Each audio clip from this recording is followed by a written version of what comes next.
It's a pleasure to be with you.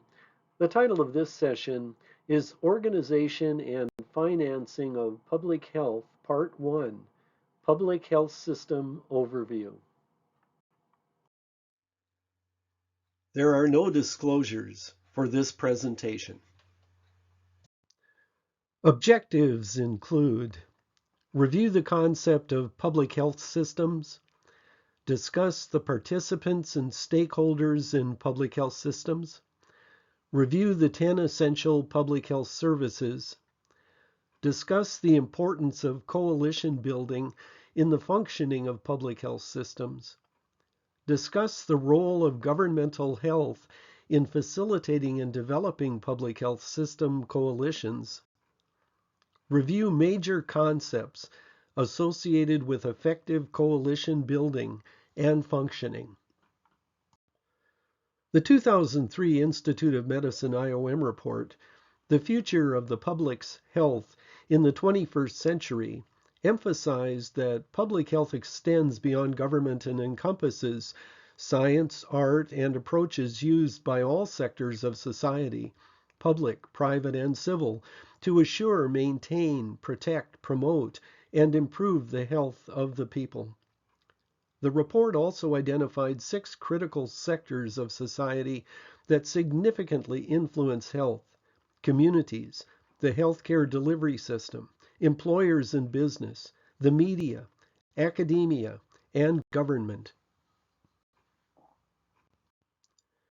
Even though these 6 sectors provide excellent opportunities for public health to develop partnerships and collaborations, there are many more potential partners than that.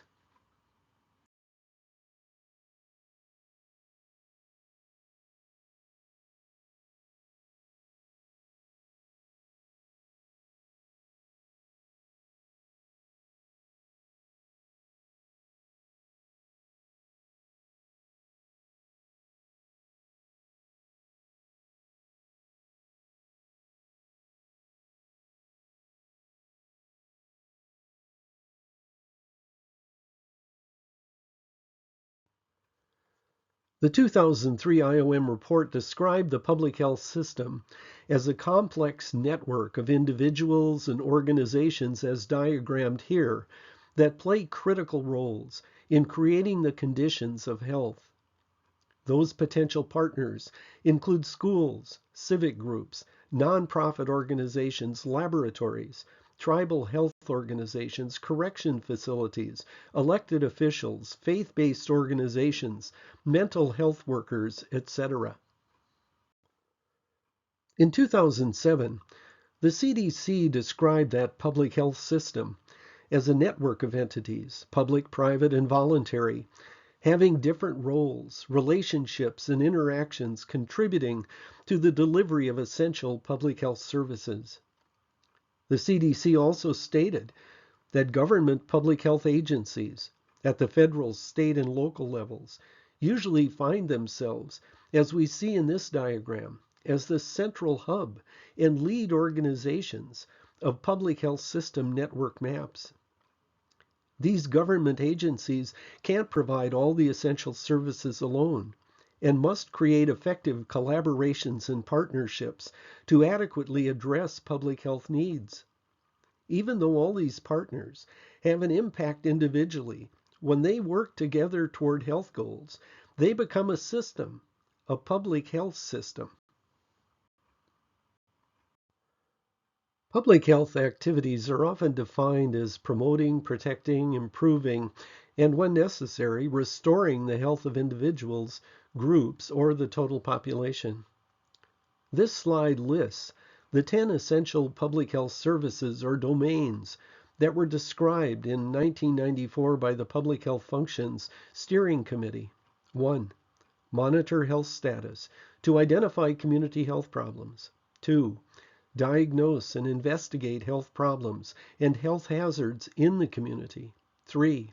Inform, educate, and empower people about health issues. 4. Mobilize community partnerships to identify and solve health problems. 5. Develop policies and plans that support individual and community health efforts. 6. Enforce laws and regulations that protect health and ensure safety. 7. Link people to needed personal health services and assure the provision of health care when otherwise unavailable. 8. Assure a competent public health and personal health care workforce. 9. Evaluate effectiveness, accessibility, and quality of personal and population-based health services. 10. Research for new insights and innovative solutions to health problems. The essential service of mobilizing community partnerships is all about community engagement and effective coalition building at the community level.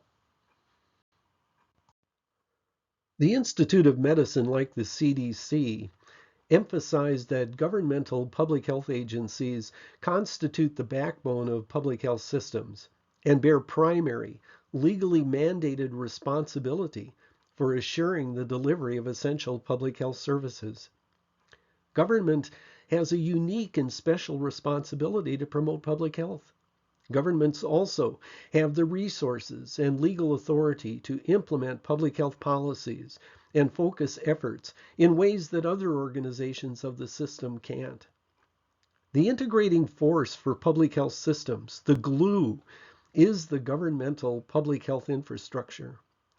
Only government has jurisdiction and power to create and enforce laws, and the mandate to secure fundamental rights.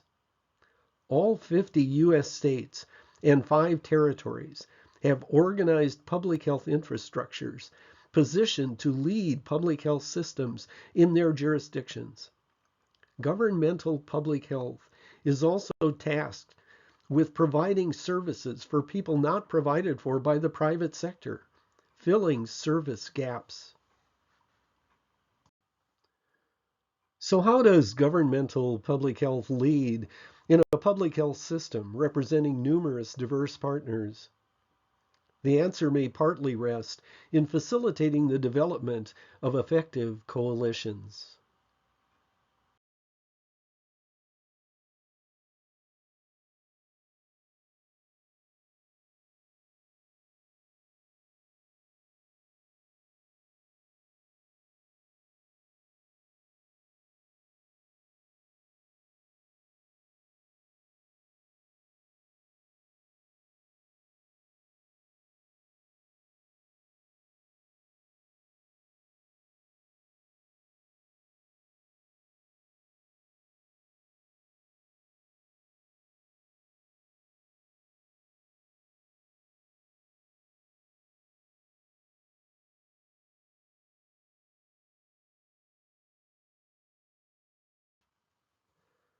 There are 3 major sets of tools to change risky behaviors: policy, influencing an individual one-on-one, the clinical approach, and population-based interventions.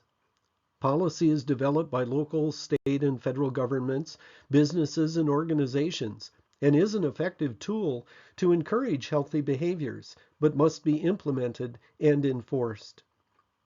Clinicians are trained in one-on-one counseling, another powerful strategy to change risky behaviors.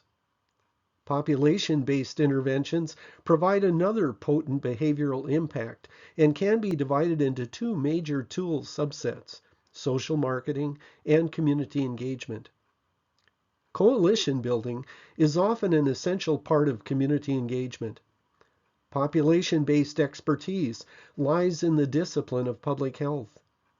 Coordination between policy, clinical, and public health stakeholders and interventions is essential to adequately change the risky behaviors.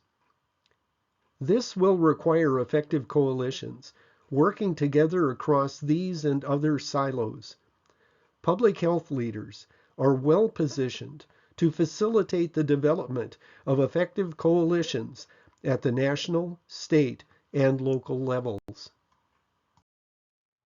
Coalitions can be defined as a union of people and organizations working to influence outcomes on a specific problem. Coalitions accomplish more through collaborative efforts than individual organizations working separately. Hatcher defined 4 constituency and community engagement development practice elements, including 1. Know the community, its constituents, and its capabilities. 2. Establish positions and strategies that guide interactions with constituents. These first 2 elements translate into a facilitator spending significant time with community members to develop relationships, to understand their perceived needs, and determine if the community is a reasonable candidate for a community engagement or coalition building process. 3. Build and sustain formal and informal networks to maintain relationships, communicate messages, and leverage resources. Engaging informal networks and their informal leaders are extremely important in community engagement and coalition building. 4. Mobilize, engage, and empower communities and constituencies for decision-making and social action. Communities and their members hold all the cards in a true community engagement and coalition building process. The community will determine its priorities based on their perceived needs and will make decisions focusing on those priorities, not necessarily those of external partners or experts. Much of the work of community engagement and effective coalition building revolves around the development and maintenance of relationship strength and trust between the facilitator, informal and formal community leaders, community coalition members, and community members. True community engagement and coalition building is facilitation of a process of problem solving within a community versus the application of a project to a community. It's doing something with, not to or for, a community. A coalition must own the process from the beginning, even determining whether there will be a coalition. This is true ownership. This approach doesn't fit current grant processes very well with their rigid schedules and guidance. Grants often undermine local ownership. An Institute of Medicine IOM report in 2012 focused on the need for increased true integration of public health and primary care to adequately address the goals of decreasing risky behaviors in the population. Even though this report focused on the integration of public health and primary care, the concept of increasing integration across other silos applies to the work of public health in general. The IOM committee identified 3 attributes associated with effective integration, which also applies to effective coalitions. 1. Groups must have a shared goal. 2. Groups must have a willingness and ability to contribute to that goal. 3. Participating groups must commit to an ongoing process. Coalition work can't be accomplished with 1 or a few meetings. Problems addressed by coalitions are often complex and adaptive, requiring regular, multiple meetings over a fairly long period of time to solve problems and implement solutions. One of the most used diagrams from the 2012 IOM report is adapted on this slide. There is a continuum of integration from isolation to merger. In between those poles rest awareness, coordination, collaboration, and partnerships.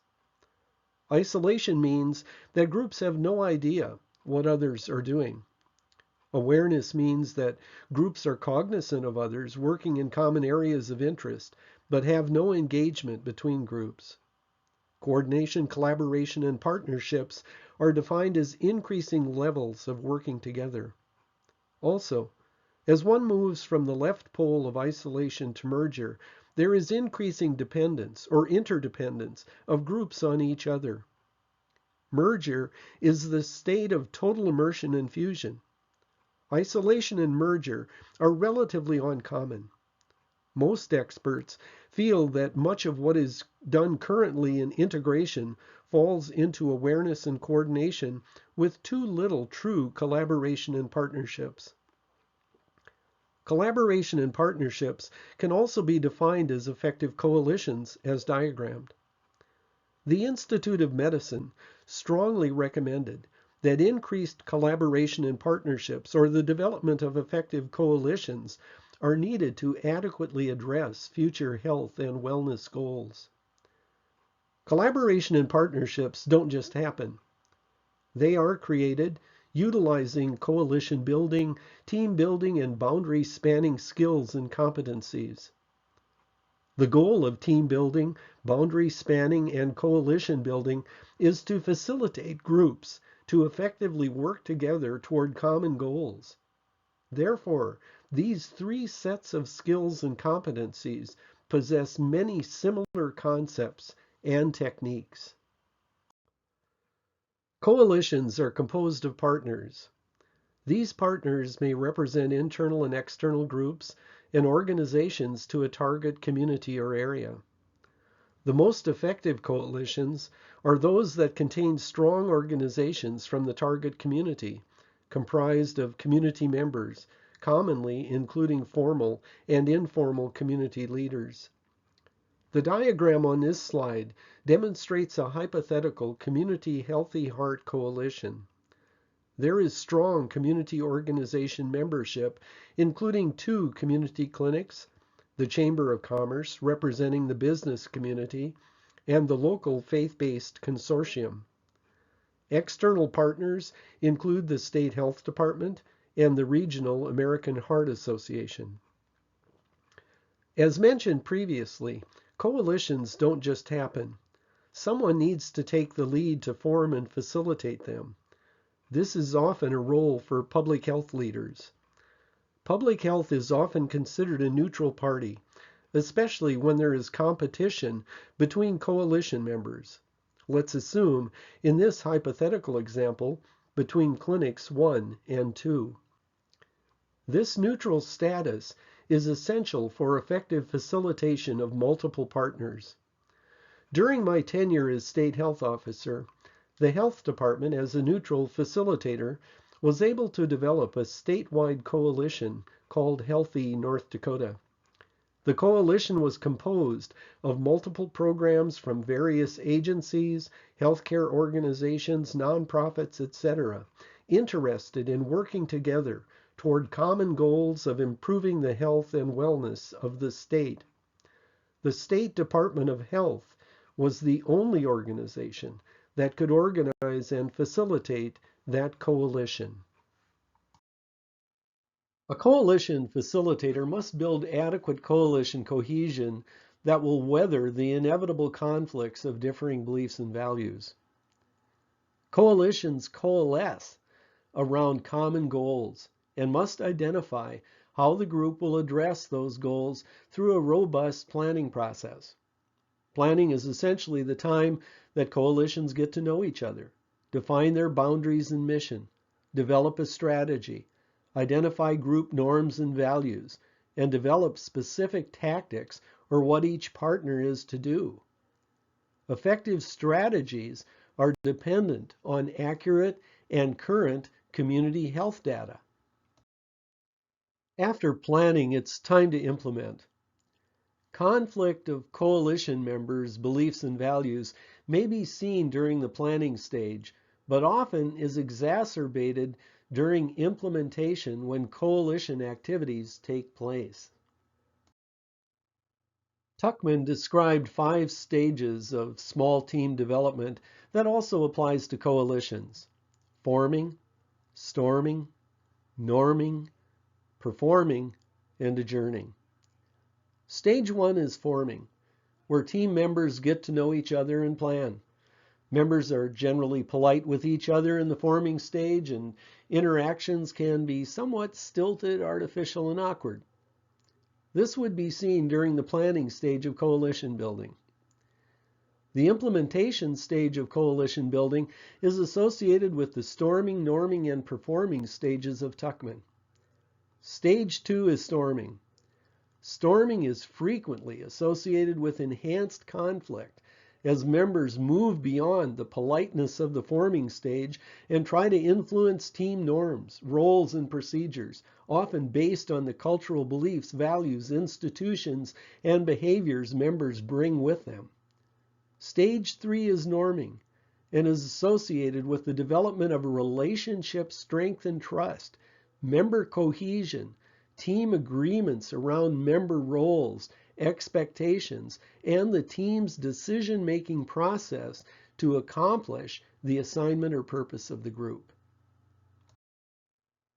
The coalition facilitator should allow adequate time for members to develop relationship strength and trust. Encouraging active listening and creating opportunities for coalition members to socially interact in a neutral space can help foster relationships and trust. This is particularly important if the coalition will address complex adaptive problems. Moving a coalition to address adaptive problems before they have appropriate relationship strength and trust may result in failure. Communities and coalition members will engage in issues they perceive as important. These perceived needs may or may not reflect the real needs as perceived by other external experts. Yet these are the issues coalition members will own and address. Coalition building is facilitating coalition members to own the problems and solutions of their community. It's facilitation of a process of problem solving, not just accomplishing a project. Commonly, coalitions will eventually address the real needs perceived by external experts, but within their priority and time frame. As emphasized by Kraft, patience to move at the pace of the coalition and community is essential. A facilitator can help a coalition identify and prioritize their perceived needs by utilizing a variety of nominal group processes, like the snow card technique, road to health, etc. During the coalition planning process, other sources of information can be utilized to help inform discussions around priorities, like the Behavioral Risk Factor Surveillance Survey, BRFIS, Youth Risk Behavior Survey, YRBS, local surveys, national reports, reports of interest groups like the American Heart Association, American Lung Association, Cystic Fibrosis Foundation, etc. Minkler suggested that community organizing engagement, including coalition activities, must recognize that in order to change, we all must feel a need for change, a perceived need, and that we are more likely to do so when we are involved in group learning and decision making, part of a facilitated coalition building. An important element of community organizing is helping communities and coalitions look at the root causes of problems while at the same time selecting issues that are winnable, simple, and specific, and that can unite members of the group, involve them in achieving a solution, and further build the community. Group participatory techniques are useful to foster coalition member ownership of their community's problems and solutions. The technique I've used most is Lepsis. There are also other techniques that utilize similar participatory concepts to encourage participant engagement, including open space technology, Foo Camp, Bar Camp, and Design Sprint. Design Sprint was pioneered by Google Ventures to stimulate design thinking. One of the shortcomings of open space technology is that it doesn't engage introverts very well. So other techniques are often used along with open space technology to enhance engaging those individuals. Lepsis, when facilitated appropriately, engages all participants. That's one of the reasons I have used this technique extensively. All of these techniques requires a well-trained facilitator to lead the group process. LEPSA is an acronym. LE stands for learner-centered, P for problem posing, S for self-discovery, and A for action-oriented. Some facilitators of faith-oriented groups use the acronym Lepsis, where the last S stands for the spiritual component. In many cultures, the supernatural worldview is extremely important and has exceptional ability to influence community beliefs, values, and behaviors. This method is useful for relatively small groups of 10 to 20 individuals to enhance participant engagement.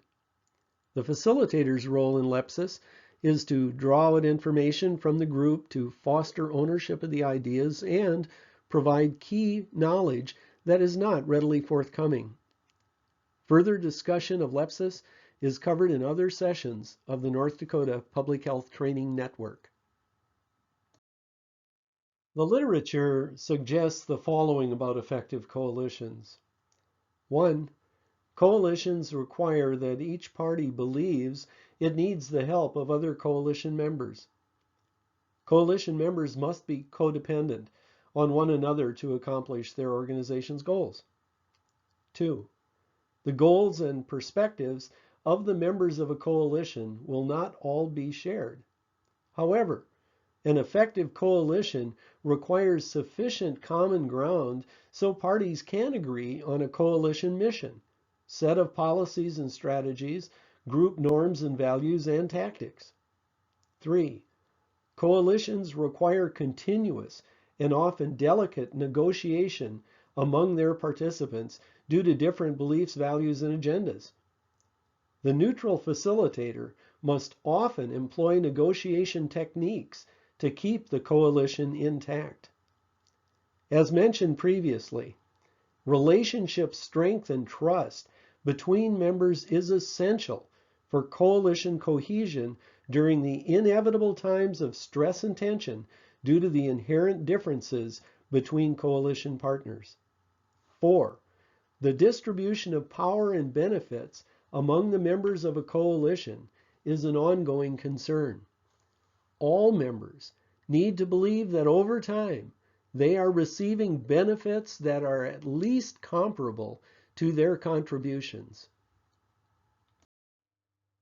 The effectiveness of coalitions can be evaluated on two distinct outcomes. 1. How well the members work together. This again will depend on the relationship strength and trust between members and the facilitator's skill at negotiation. 2. What kinds of community level changes they bring about. There are three broad categories of evaluation. Formative, that provides data and analysis to plan a program. Process, that assesses participation metrics. And outcome, or the coalition's effectiveness at achieving the goals or mission of the group. How well the members work together would be a process evaluation where the impact on community changes would most likely be an outcome evaluation. Zaycox and Edwards suggested 6 factors that determine coalition effectiveness, including 1. Formalization of rules and procedures. The coalition must establish a mission, strategies, including goals and objectives, the norms and values that define how the group will work together, and tactics. Those rules would include how decisions will be made and the rules of engagement or coalition ground rules.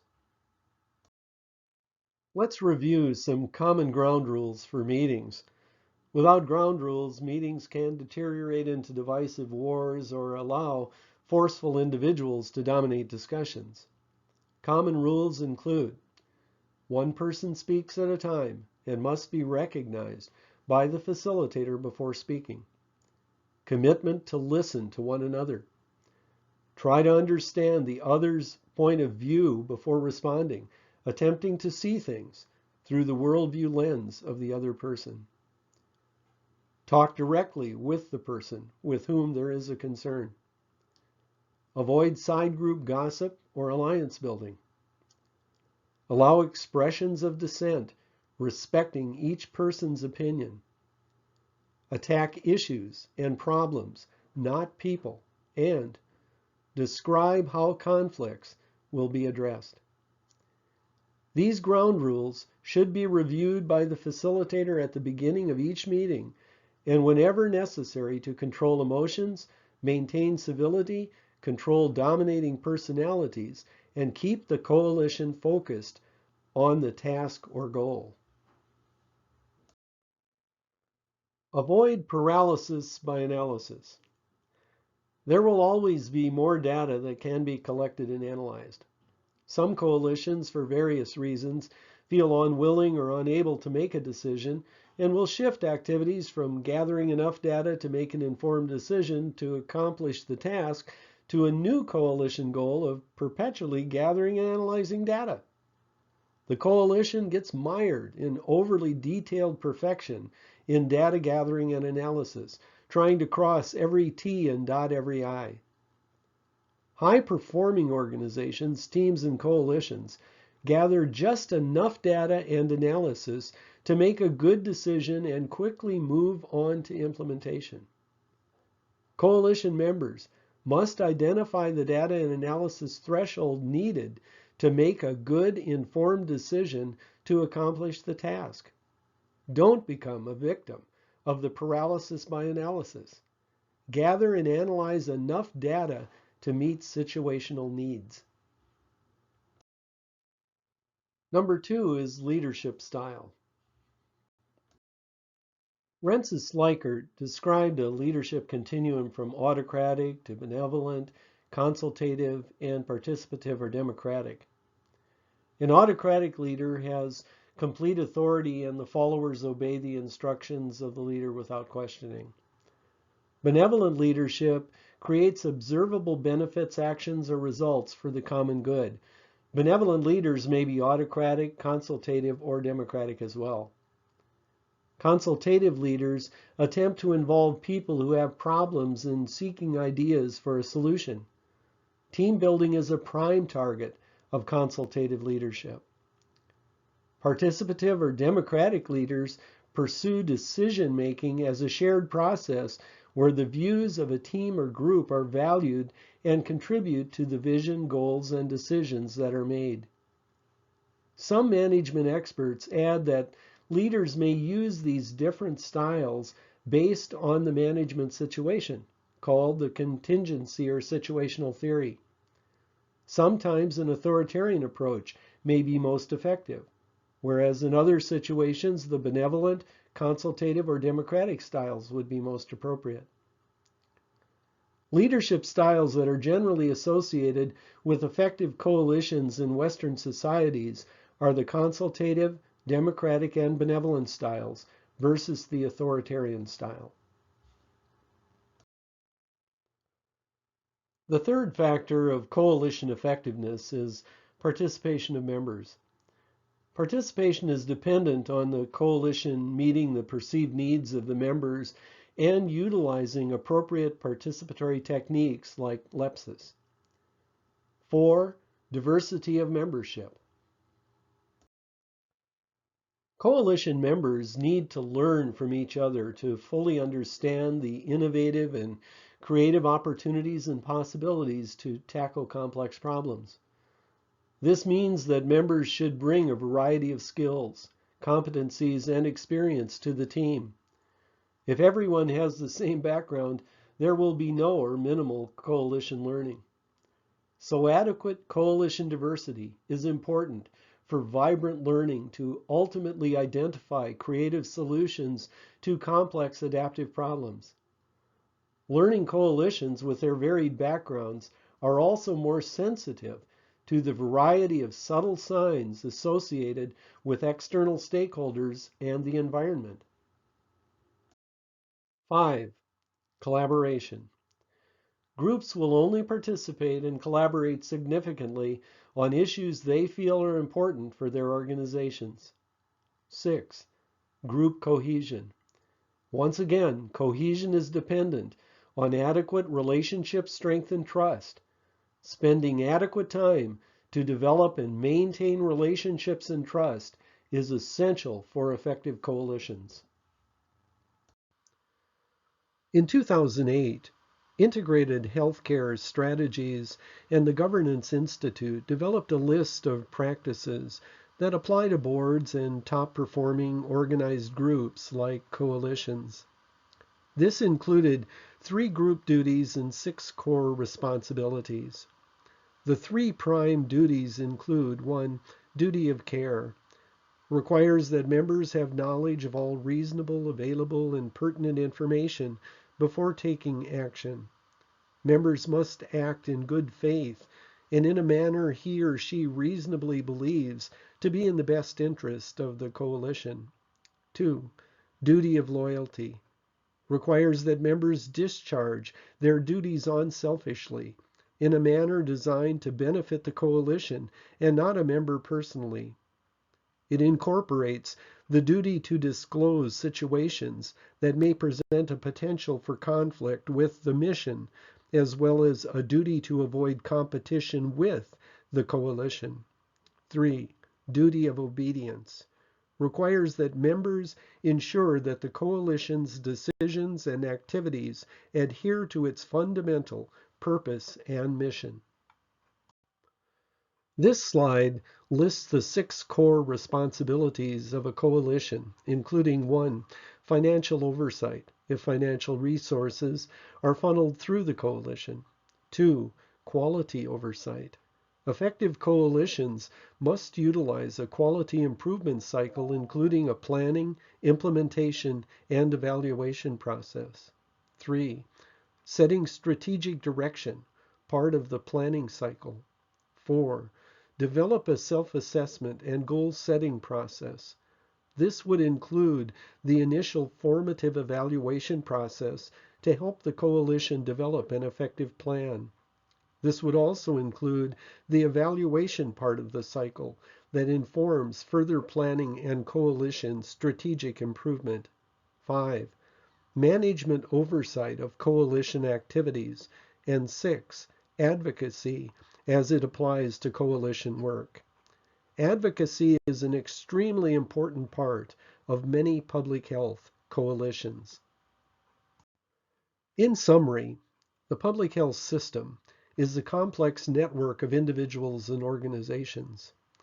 Governmental public health is usually the central hub and lead organization of a public health system. Governmental public health can lead a public health system by facilitating the development of effective coalitions. Coalition building is often an essential part of community engagement. Collaboration and partnerships are created utilizing coalition building, team building, and boundary-spanning skills and competencies. A coalition facilitator must build adequate coalition cohesion. Communities and coalition members will engage in issues they perceive as important. Group participatory techniques are useful to foster coalition member ownership. Avoid paralysis by analysis. Advocacy is an extremely important part of many public health coalitions.